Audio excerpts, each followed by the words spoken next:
Los amotinados de la Bounty, de Julio Verne. Creemos que es necesario advertir a nuestros lectores que esta narración no es una ficción. Todos los detalles han sido tomados de los anales marítimos de la Gran Bretaña. En algunas ocasiones, la realidad nos proporciona hechos tan maravillosos que ni la propia imaginación podría adicionarle más elementos a la historia. Capítulo 1. El abandono. Ni el menor soplo de aire, ni una onda en la superficie del mar, ni una nube en el cielo. Las espléndidas constelaciones del hemisferio austral se destacan con una pureza incomparable. Las velas de la Bounty cuelgan a lo largo de los mástiles. El barco está inmóvil y la luz de la luna, que se va perdiendo ante las primeras claridades del alba, ilumina el espacio con un fulgor indefinible. La Bounty, velero de 215 toneladas con una tripulación compuesta por 46 hombres, había zarpado de Spithead el 23 de diciembre de 1787 bajo las órdenes del capitán Bligh, un rudo pero experimentado marinero quien había acompañado al capitán Cook en su último viaje de exploración. La misión especial de la Bounty consistía en transportar a las Antillas el árbol del pan, que tan profusamente crece en el archipiélago de Tahití. Después de una escala de 6 meses en la bahía de Matavai, William Bligh, luego de haber cargado el barco con 1 millar de estos árboles, había zarpado con rumbo a las Indias Occidentales, después de una corta estancia en las Islas de los Amigos. Muchas veces el carácter receloso y violento del capitán había ocasionado más de un incidente desagradable entre algunos de los oficiales y él. Sin embargo, la tranquilidad que reinaba a bordo de la Bounty al salir el sol el 28 de abril de 1789 no parecía presagiar los graves sucesos que iban a ocurrir. Todo parecía en calma cuando, de repente, una insólita animación se propaga por todo el navío. Algunos marineros se acercan, intercambian 2 o 3 palabras en baja voz y luego desaparecen rápidamente. ¿Es el relevo de la guardia de la mañana? ¿Algún accidente imprevisto se ha producido a bordo? Sobre todo, no hagan ruido, mis amigos, dijo Fletcher Christian, el segundo de la Bounty. Bob, cargue su pistola, pero no tire sin mi orden. Churchill, tome su hacha y destruya la cerradura del camarote del capitán. Una última recomendación, le necesito vivo. Seguido por una decena de marineros armados de sables, machetes y pistolas, Christian se dirigió al entrepuente, luego de haber dejado a 2 centinelas custodiando los camarotes de Stewart y Peter Heywood, el contramaestre y el guardia marina de la Bounty. Se detuvo ante la puerta del camarote del capitán. «Adelante, muchachos», dijo, «derríbenla con los hombros». La puerta cedió bajo una vigorosa presión y los marineros se precipitaron al camarote. Sorprendidos primero por la oscuridad y quizás luego pensando en la gravedad de sus actos, tuvieron un momento de vacilación. ¿Quién anda ahí? ¿Quién se atreve a...? Exclamó el capitán mientras se bajaba de su catre. «Silencio, Bligh», contestó Churchill. «Silencio y no intentes resistirte o te amordazo». «Es inútil vestirse», agregó Bob. «Siempre tendrás buen aspecto aun cuando te colguemos del palo de mesana». «Ata sus manos por detrás de su espalda, Churchill», dijo Christian, «y súbele hacia el puente. Los capitanes más terribles se convierten en poco peligrosos una vez que uno conoce cómo tratarles», observó John Smith, el filósofo del grupo. Entonces el grupo, sin preocuparse de despertar a los marineros de la última guardia, aún dormidos, subieron la escalera y reaparecieron sobre el puente. Era un motín con todas las de la ley. Solo uno de los oficiales de a bordo, Young, un guardia marina, había hecho causa común con los amotinados. En cuanto a los hombres de la tripulación, los vacilantes habían cedido por el momento la dominación, mientras los otros, sin armas y sin jefe, permanecían como espectadores del drama que iba a tener lugar ante sus ojos. Todos estaban en el puente, formados en silencio. Observaban el aplomo de su capitán, que, medio desnudo, avanzaba con la cabeza alta por el medio de aquellos hombres acostumbrados a temblar ante él. «Bligh», dijo Christian duramente.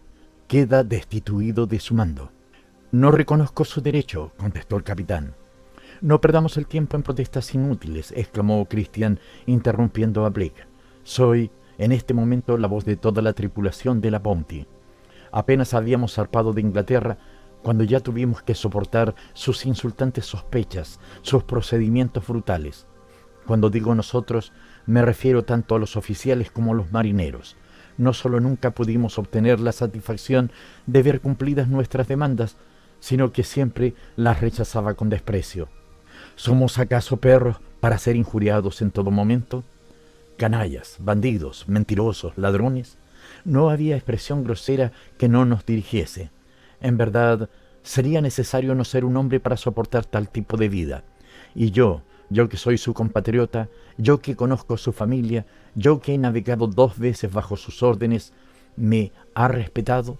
¿No me acusó ayer nuevamente de haberle robado unas miserables frutas? Y los hombres, por una pequeñez, los grilletes, por una nimiedad, 24 azotes. Pues bien, todo se paga en este mundo.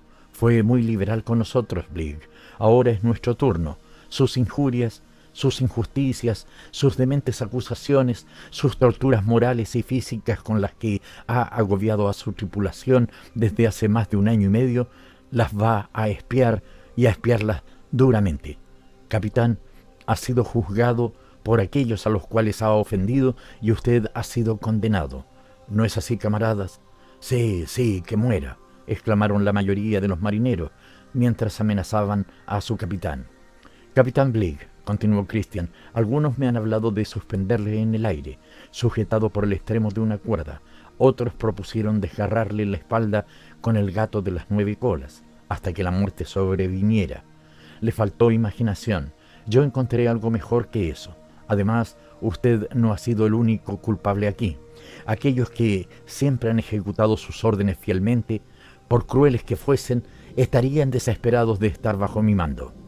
Ellos merecen ir junto a usted donde el viento los lleve, que traigan la chalupa. Un murmullo de desaprobación acogió las últimas palabras de Christian, que no pareció preocuparse mucho por la reacción de los marineros.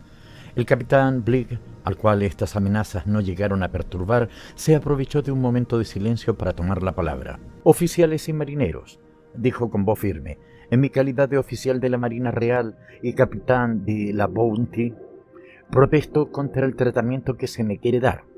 Si desean quejarse sobre la manera en que he ejercido mi mandato, pueden juzgarme en una corte marcial, pero no han pensado probablemente en la gravedad del acto que ustedes van a ejecutar. Atentar contra el capitán es rebelarse contra la ley, imposibilitar vuestro regreso a la patria, ser considerados piratas. Más tarde o más temprano les sobrevendrá la muerte ignominiosa, la muerte que se le depara a los traidores y los rebeldes. En el nombre del honor y la obediencia que me juraron, les pido que cumplan su deber». «Nosotros sabemos perfectamente a lo que nos exponemos», respondió Churchill.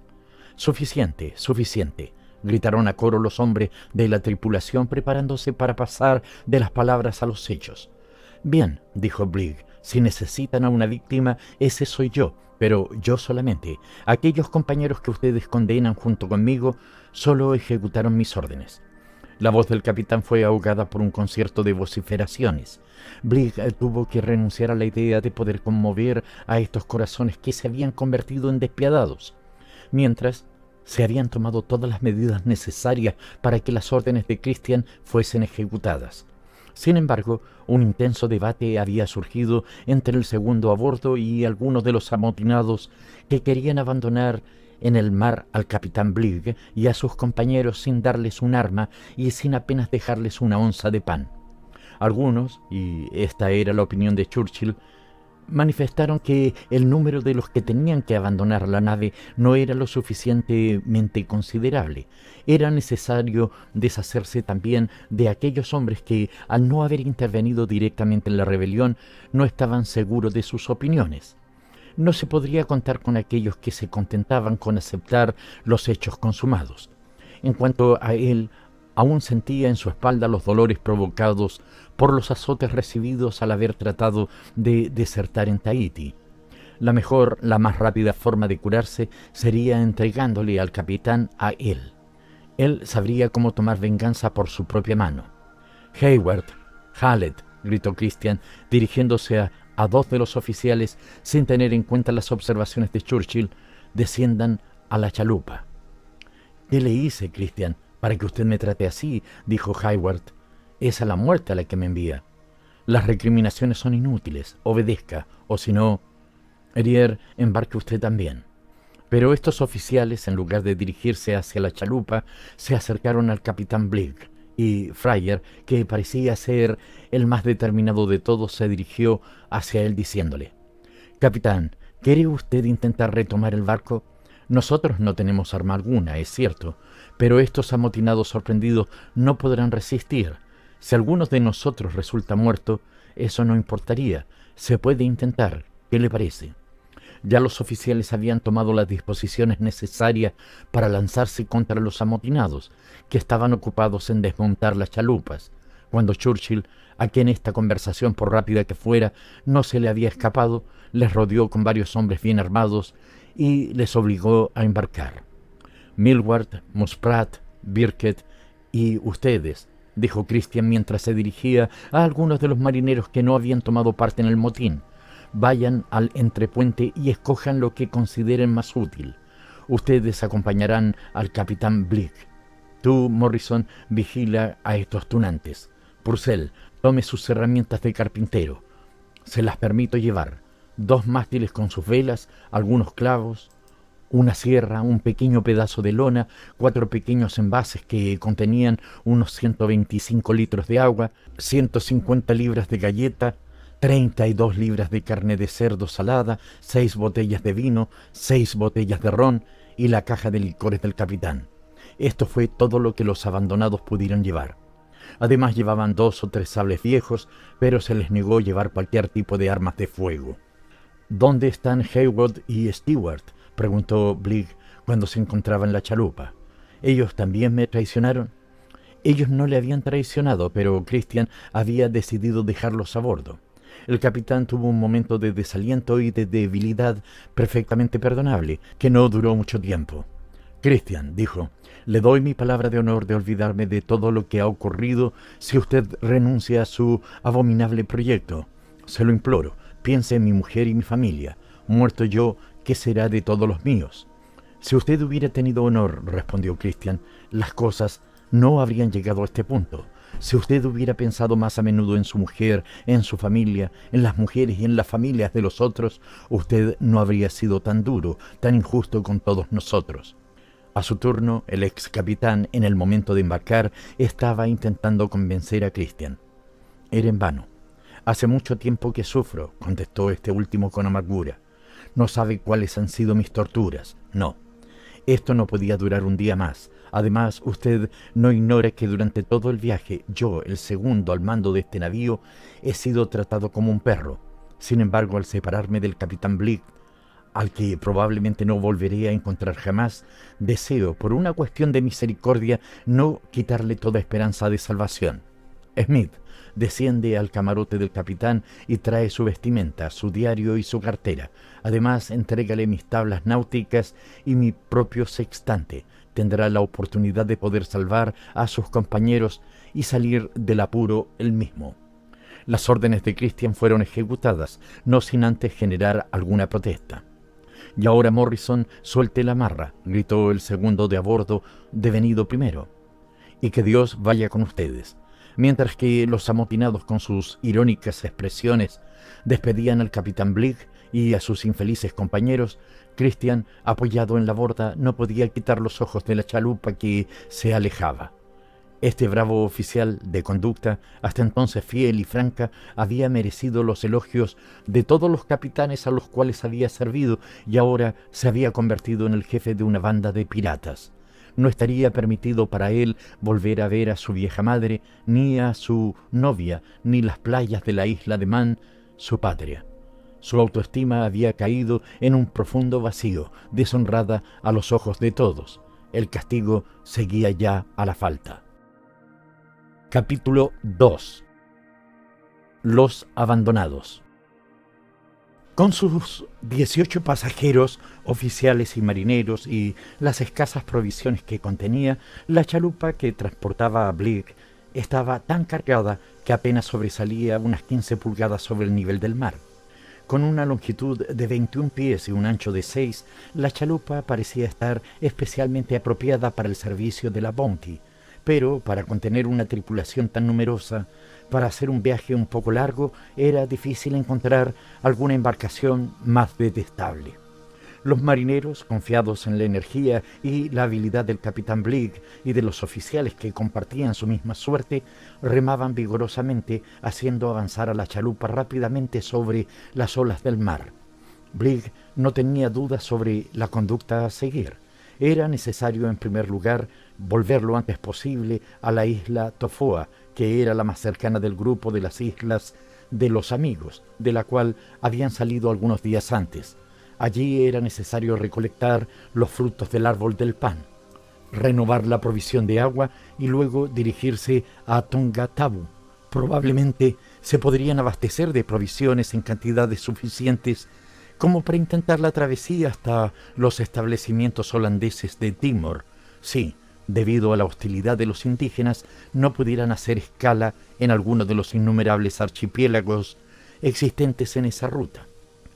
El primer día transcurrió sin incidentes y al anochecer fueron avistadas las costas de Tofoa. Desafortunadamente, la costa era tan rocosa y la playa tenía tantos escollos que no era posible desembarcar de noche por ese lugar. Era necesario esperar al próximo día. Bligh, a menos que hubiera una necesidad apremiante, no quería consumir las provisiones de la chalupa. Por tanto, era necesario que la isla alimentara a sus hombres y a él.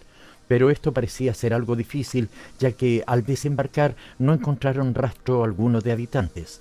Algunos, sin embargo, no demoraron en aparecer y al ser bien recibidos, llegaron otros que les ofrecieron un poco de agua y algunas nueces de coco. La turbación de Bligh era grande. ¿Qué decirles a estos indígenas que ya habían comerciado con la Bounty durante su última escala? Antes que nada, lo que más importaba era ocultarles la verdad con el objetivo de no destruir el prestigio que los extranjeros habían adquirido en estas islas. Decirles que venían en busca de provisiones y que la tripulación del barco los esperaban de vuelta. Imposible. La Bounty no era visible, incluso ni desde la más alta de las colinas. Decirles que la nave había naufragado y que ellos eran los únicos sobrevivientes era quizás lo más verosímil. Quizás esto les conmovería y les animaría a completar las provisiones de la chalupa. Bligh se decidió por esta última explicación, sabiendo que era peligrosa, y se puso de acuerdo con sus hombres de manera que todos contaran la misma historia. Mientras los indígenas escuchaban la narración, no eran visibles en ellos ni señales de alegría ni signos de tristeza. Su cara solo expresaba un profundo asombro y fue imposible conocer cuáles eran sus verdaderos pensamientos. El 2 de mayo, la cantidad de indígenas provenientes de otras partes de la isla aumentó de una manera considerable y Bligh pronto comenzó a notar que sus intenciones eran hostiles. Algunos trataron de varar la embarcación en la playa y solo se retiraron ante las enérgicas demostraciones del capitán, que les amenazaba con su machete. Mientras esto ocurría, algunos de los hombres que Bligh había enviado en busca de provisiones regresaban con 3 galones de agua. El momento de abandonar esta isla inhospitalaria había llegado. Al atardecer todos estaban listos, aun cuando no sería fácil llegar hasta la chalupa. La playa estaba cubierta por una gran cantidad de indígenas que hacían chocar entre sí algunas piedras que estaban listas para ser lanzadas. Por tanto, era necesario que la chalupa estuviera cerca de la playa y disponible en el momento en que los hombres estuvieran listos para embarcar. Los ingleses, seriamente preocupados por la actitud hostil de los indígenas, se dirigieron a la playa, rodeados por 200 salvajes que solo esperaban una señal para comenzar el ataque. Sin embargo, afortunadamente, todos habían embarcado en la chalupa y fue entonces cuando uno de los marineros, llamado Bancroft, tuvo la fatal idea de regresar a la playa para recoger un objeto olvidado. En un instante, este imprudente fue rodeado y recibido por los indígenas con una andanada de piedras, sin que sus compañeros, que no poseían armas de fuego, pudieran rescatarlo. Además, en ese propio momento, también ellos comenzaron a ser atacados con una lluvia de piedras. «Adelante, muchachos», gritó Bligh. «Deprisa, a los remos y remen fuerte». Los indígenas entonces se adentraron en el mar y comenzaron a lanzar una andanada de piedras sobre la embarcación. Algunos hombres fueron heridos, pero Hayward recogió una de las piedras que habían caído dentro de la chalupa y se la lanzó a uno de los asaltantes en medio de los dos ojos. El indígena cayó de espaldas dando un gran grito, al cual respondieron los hurras de los ingleses. Su infortunado camarada había sido vengado. Mientras tanto, varias canoas aparecieron de inmediato en la playa y comenzó la caza. Esta persecución podía haber terminado en una lucha en la cual su resultado no parecía ser el más exitoso. Fue entonces cuando el oficial mayor de la tripulación tuvo una idea luminosa. Sin sospechar que estaba imitando a Hipómenes en su lucha con Atalanta, se despojó de su chaqueta y la lanzó al mar. Los indígenas, a la vista de una posible presa, se detuvieron para recogerla, y este tiempo fue aprovechado por la chalupa para doblar la punta de la bahía. Mientras la noche había caído y los indígenas, ya sin esperanzas, abandonaron la persecución de la chalupa. Esta primera tentativa de desembarco no había tenido un resultado feliz y la opinión de Bligh era la de no volver a intentarlo. «Ha llegado el momento de tomar una decisión», dijo. «Los sucesos ocurridos en Tofoa volverán a ocurrir probablemente en Tongatabu y en cualquier lugar donde pretendamos entrar. Numéricamente débiles y sin armas de fuego, estaremos absolutamente a merced de los indígenas. Sin objetos de intercambio no podemos comprar provisiones y nos es imposible conseguirlas mediante la fuerza. Por tanto, solo dependemos de nuestros propios recursos. Sin embargo, ustedes conocen, amigos míos, también como yo, cuán miserables son ellos. ¿No es mejor conformarse con lo que tenemos y no arriesgar en cada desembarco la vida de muchos de nosotros? Sin embargo, no quiero ocultarles el horror de nuestra situación. Para llegar a Timor tendremos que viajar unas 1200 millas y tendremos que contentarnos diariamente con una onza de galleta y un cuarto de pinta de agua. Este es el precio de la salvación, contando además que encontraré en ustedes la más absoluta obediencia. Respóndanme sin segundas intenciones. ¿Están de acuerdo en llevar esta empresa hacia adelante? ¿Juran ustedes obedecer mis órdenes, cualquiera que ellas sean? ¿Prometen someterse sin protestar a estas privaciones? Sí, lo juramos, exclamaron a una sola voz los compañeros de Bligh. Mis amigos, dijo el capitán, es necesario también olvidar nuestros recíprocos resentimientos, nuestras antipatías y nuestros odios, en una palabra, sacrificar nuestros rencores personales al interés de todos, que es lo que debe guiarnos. Lo prometemos. Si ustedes cumplen su palabra, agregó Bligh, y si fuera necesario sabré cómo obligarles a cumplirla, respondo de nuestra salvación. La chalupa puso entonces rumbo al oeste-noroeste. El viento, que soplaba fuerte, desató una gran tormenta en la noche del 4 de mayo. Las olas eran tan altas que la embarcación desaparecía entre ellas y parecía no poder sostenerse a flote. El peligro aumentaba cada instante. Empapados y helados, los pobres desgraciados aquel día solo tuvieron para reconfortarse una copa de ron y la cuarta parte del fruto de un árbol del pan casi podrido. Al siguiente día y durante los días siguientes, la situación no cambió. La embarcación pasó en medio de innumerables islas en las cuales se divisaban algunas piraguas. ¿Estaban estas preparadas para darle caza o para traficar? Debido a la duda, hubiera sido imprudente haberse detenido. Además, la chalupa, cuyas velas se hinchaban debido al fuerte viento, pronto se alejaba a una buena distancia. El 9 de mayo se desató una terrible tormenta. El trueno y los relámpagos se sucedían sin interrupción. La lluvia caía con tanta fuerza que las más violentas tormentas de nuestros climas no pudieran dar una idea exacta de la magnitud de esta. Era imposible que la ropa se secara. Bligh entonces tuvo la idea de mojar sus vestimentas con el agua del mar y llenarlas de sal con el propósito de devolver a la piel el calor quitado por la lluvia. Sin embargo, estas torrenciales lluvias que causaron tantos sufrimientos al capitán y a sus compañeros le salvaron de una de las torturas más horribles, las torturas de la sed, que un insoportable calor hubiera pronto provocado. El 17 de mayo, en la mañana, luego de una espantosa tormenta, las lamentaciones llegaron a ser unánimes. «No tendremos fuerzas para llegar a Nueva Holanda», exclamaron los pobres desgraciados, calados por la lluvia, agotados por el cansancio. «No tendremos jamás un momento de descanso. Estamos casi muertos de hambre. ¿No aumentará usted nuestras raciones, capitán? Poco importa que nuestras provisiones se agoten. Las repondremos fácilmente cuando lleguemos a Nueva Holanda». «Me niego», contestó Bligh. «Hacerlo implicaría actuar como un loco». «¿Cómo? Hemos recorrido la mitad de la distancia que nos separa de Australia y ya ustedes no abrigan esperanzas. ¿Creen además que podremos encontrar provisiones fácilmente en las costas de Nueva Holanda? No conocen ni el país ni a sus habitantes». Y Bligh comenzó a describir a grandes rasgos las características del suelo, las costumbres de los indígenas. Lo que relató fue una parte de todas las cosas que había llegado a conocer en su viaje con el capitán Cook. Por esta vez, sus compañeros de infortunio le escucharon y permanecieron callados. Los 15 días siguientes fueron animados por un claro sol que les permitió secar sus vestimentas. El 27 fue divisada la costa oriental de Nueva Holanda. El mar estaba tranquilo.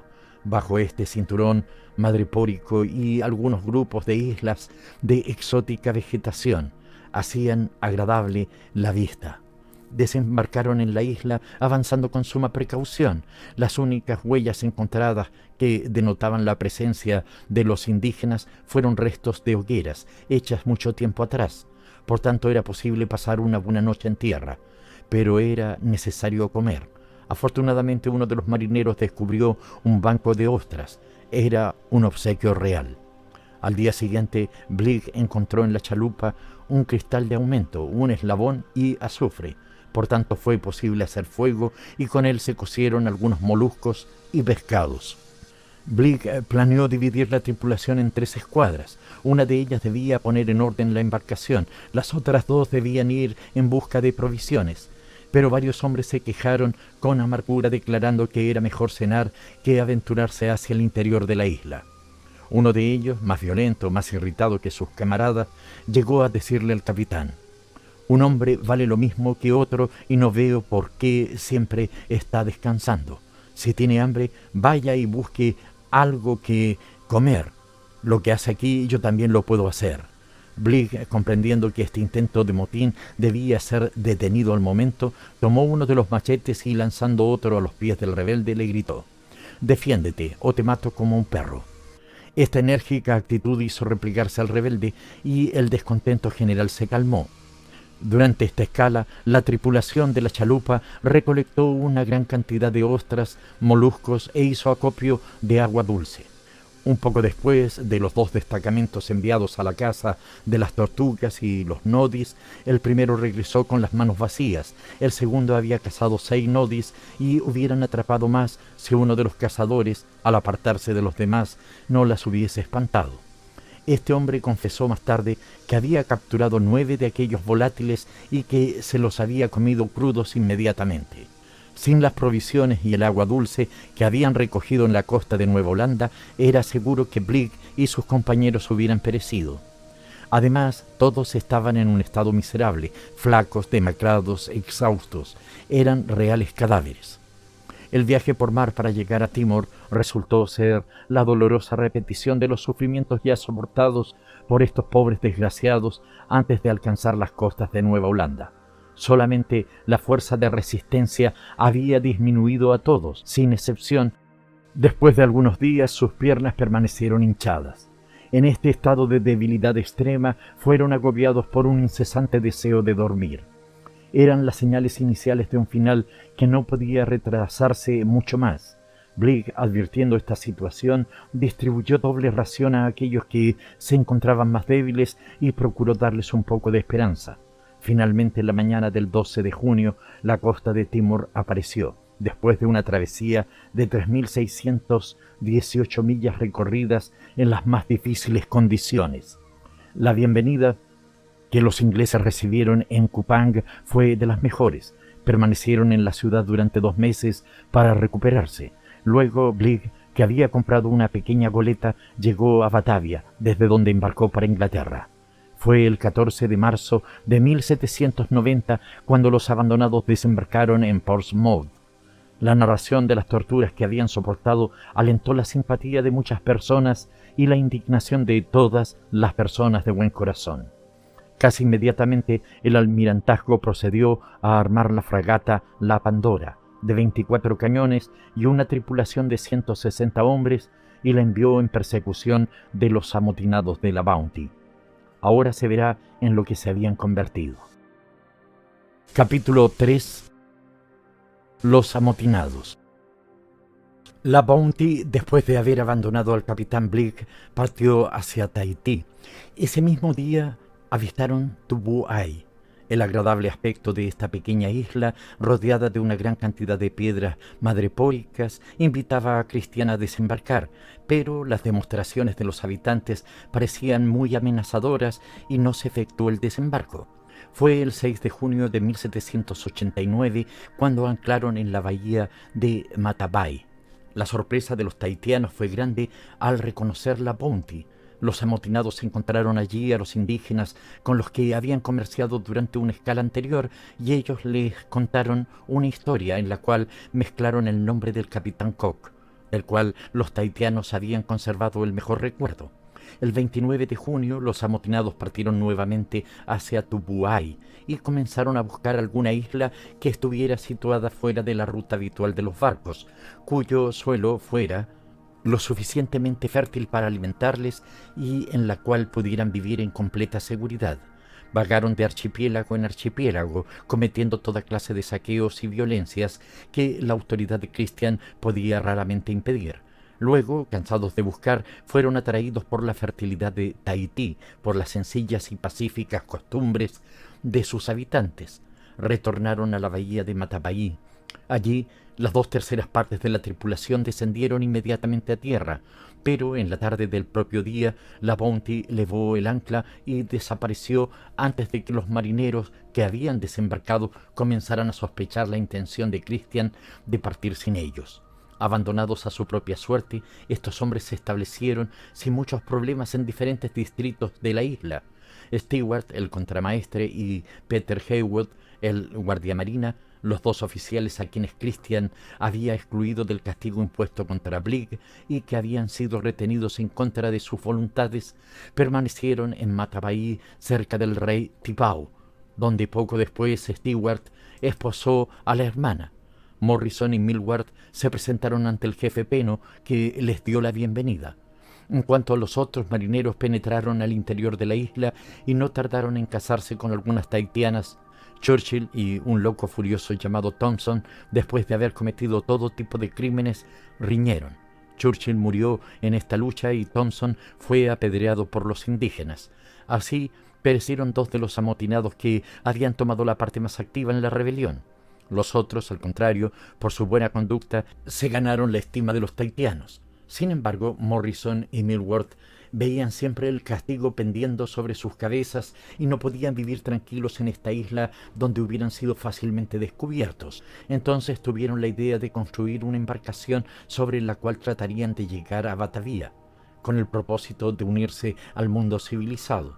Con 8 de sus compañeros y con herramientas de carpintero, consiguieron, después de ardua labor, construir un pequeño velero que llamaron La Resolución y lo fondearon en una bahía ubicada detrás de una de las puntas de la isla, llamada Punta de Venus.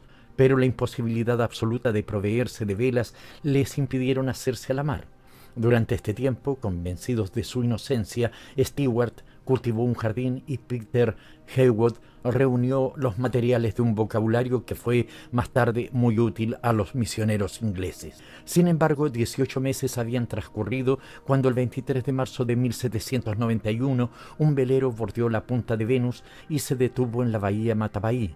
Era la Pandora, que había sido enviada por el almirantazgo inglés en persecución de los amotinados. Heywood y Stewart se apresuraron en subir a bordo. Dijeron sus nombres y funciones, declarando que no habían tomado parte en el motín, pero no se les creyó y fueron encadenados inmediatamente, así como a todos sus compañeros, sin averiguar más detalles. tratados con la inhumanidad más indignante, cargados de cadenas, amenazados con ser fusilados, se usaban la lengua tahitiana para conversar entre ellos. Fueron encerrados en una jaula de 11 pies de largo, ubicada en la extremidad del castillo de popa, al cual un aficionado de la mitología identificó con el nombre de Caja de Pandora. El 19 de mayo, la Resolución, que había sido proveída de velas, y la Pandora se hicieron a la mar. Durante 3 meses, estos 2 veleros cruzaron a través del archipiélago de los Amigos, donde se suponía que Christian y el resto de los amotinados pudieran haber buscado refugio. La Resolución, de un débil calado, había prestado eficaces servicios durante esta travesía, pero desapareció en las vecindades de la isla Chatham, y aunque la Pandora permaneció durante varios días buscando el velero, nunca más se oyó hablar de la Resolución ni de los 5 marineros que se encontraban a bordo. La Pandora había tomado el camino a Europa con sus prisioneros, cuando en el estrecho de Torres el barco chocó contra un arrecife de coral y se hundió inmediatamente con 31 de sus marineros y 4 de los rebeldes. La tripulación y los prisioneros que habían escapado al naufragio pudieron llegar a un islote arenoso. Allí los oficiales y los marineros construyeron tiendas de lona, mientras los amotinados, expuestos a los ardores de un sol tropical, tuvieron que, para encontrar un poco de alivio, enterrarse en la arena hasta el cuello. Los náufragos permanecieron en este islote durante algunos días. Luego todos llegaron hasta la isla Timor en las chalupas de la Pandora, y la vigilancia tan rigurosa a la que fueron sometidos los rebeldes no se desatendió en momento alguno, a pesar de la gravedad de las circunstancias. Al llegar a Inglaterra en el mes de junio de 1792, los amotinados comparecieron ante un consejo de guerra presidido por el almirante Hood. Los debates duraron 6 días y terminaron con la absolución de 4 de los acusados y la condena a muerte de otros 6 por el crimen de deserción y secuestro del navío confiado a su custodia. 4 de los condenados fueron colgados a bordo de un barco de guerra. Los otros 2, Stewart y Peter Heywood, cuya inocencia había sido finalmente reconocida, fueron perdonados. ¿Pero qué había ocurrido con la Bounty? ¿Había naufragado con los últimos rebeldes a bordo? Era algo imposible de saber. En 1814, 25 años después de ocurridos los hechos con los cuales comienza esta narración, 2 buques de guerra ingleses cruzaron Oceanía bajo las órdenes del capitán Staines. Se encontraban al sur del archipiélago peligroso, a la vista de una isla montañosa y volcánica que Carteret había descubierto en su viaje alrededor del mundo y a la cual le había dado el nombre de Pitcairn. Era solo un cono, casi sin playa, que se elevaba a pico sobre el mar, cubierto hasta su cúspide de bosques de palmeras y árboles del pan. Esta isla nunca había sido visitada. Se encontraba a 200 millas de Tahití, a los 25 grados de latitud sur y los 180 grados y 8 minutos de longitud oeste. Su superficie no medía más de 4 millas y media de circunferencia y 1 milla y media solamente en su eje más grande, y solo se conocían los datos que Carteret había suministrado. El capitán Staines decidió reconocer la isla y comenzó a buscar un lugar apropiado para desembarcar. Al aproximarse a la costa se sorprendió al ver algunas chozas, unas plantaciones y, en la playa, 2 indígenas que, luego de haber lanzado una embarcación al mar y franquear hábilmente la resaca, se dirigían hacia el barco. Pero su asombro llegó al máximo posible cuando escuchó en excelente inglés las siguientes palabras: ustedes, necesitamos una cuerda para subir a bordo. Apenas llegaron a cubierta, los 2 robustos remeros fueron rodeados por los asombrados marineros que les agobiaron con preguntas a las cuales ellos no supieron contestar. Conducidos ante el comandante, fueron interrogados formalmente. ¿Quiénes son ustedes? Yo me llamo Fletcher Christian y mi compañero Young. Estos nombres no le decían nada al capitán Staines, que estaba muy lejos de pensar en los supervivientes de la Bounty. ¿Desde cuándo están aquí? Nacimos allí. ¿Cuántos años tienen? Tengo 25 años, respondió Christian, y Jung 18. ¿Fueron sus padres arrojados a esta isla por algún naufragio? Entonces Christian le hizo al capitán Staines la conmovedora confesión que sigue y de la cual estos son los principales hechos. Al abandonar Tahití y dejar en ella a 25 de sus compañeros, Christian, que tenía a bordo de la Bounty la narración del viaje del capitán Carteret, puso proa directamente hacia la isla Pitcairn, cuya posición juzgó conveniente para lograr sus propósitos. 28 hombres componían entonces la tripulación de la Bounty. Estaba formada por Christian, el aspirante Young y 7 marineros, 6 tahitianos que se le habían unido en Tahití, entre los cuales habían 3 hombres acompañados de sus mujeres y un niño de 10 meses. Además, 3 hombres y 6 mujeres indígenas de Tubuai. La primera medida de Christian y de sus compañeros, tan pronto como hubieron llegado a la isla Pitcairn, fue destruir la Bounty para no ser descubiertos. Sin duda, ellos perderían toda posibilidad de abandonar la isla, pero el cuidado de su seguridad así lo exigía. El establecimiento de la pequeña colonia se hizo con dificultades, entre gentes a las que solo les unía la complicidad de un crimen. Pronto comenzaron las peleas sangrientas entre los tahitianos y los ingleses. En el año 1794, solo 4 de los amotinados habían sobrevivido.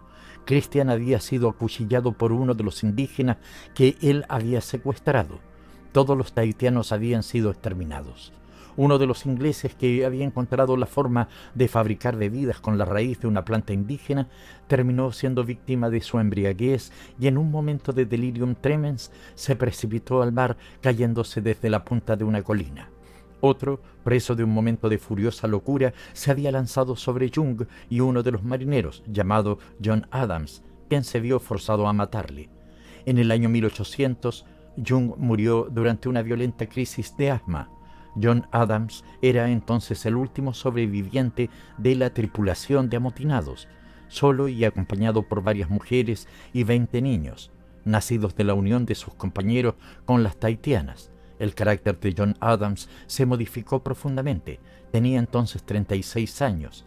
Había visto tantas escenas de violencia y crímenes, había visto la naturaleza humana bajo sus más tristes instintos, que después de haber reflexionado, decidió enmendar el pasado. En la biblioteca de la Bounty, que había sido trasladada a la isla, había una Biblia y varios libros de oraciones. John Adams, que frecuentemente los leía, se convirtió. Inculcó excelentes principios a la joven población, que lo consideraban como a un padre, y acabó siendo, por la fuerza de los acontecimientos, el legislador, el gran sacerdote y, por así decirlo, el rey de Pitcairn. Sin embargo, hacia 1814 las alarmas comenzaron a ser incesantes. En 1795 un barco se había acercado a Pitcairn. Los 4 sobrevivientes de la Bounty se habían escondido en los inaccesibles bosques y no se habían atrevido a regresar nuevamente a la bahía hasta que el barco no se alejara. Este mismo acto de prudencia se repitió en 1808, cuando un capitán americano desembarcó en la isla, donde encontró un cronómetro y una brújula, los cuales envió al almirantazgo inglés, pero el almirante no parecía interesado en estas reliquias de la Bounty. Es cierto que por esta época existían en Europa preocupaciones de más gravedad. Tal vez fue la narración hecha al comandante Staines por los 2 jóvenes ingleses por sus padres, uno hijo de Christian, el otro hijo de Young, pero cuando Staines pidió ver a John Adams, éste se negó a subir a bordo sin saber qué ocurriría con él. El comandante, después de haberle asegurado a los 2 jóvenes que John Adams estaba amparado por la ley, debido a que habían transcurrido 25 años desde el motín de la Bounty, descendió a tierra y fue recibido por una población compuesta por 46 adultos y un gran número de niños.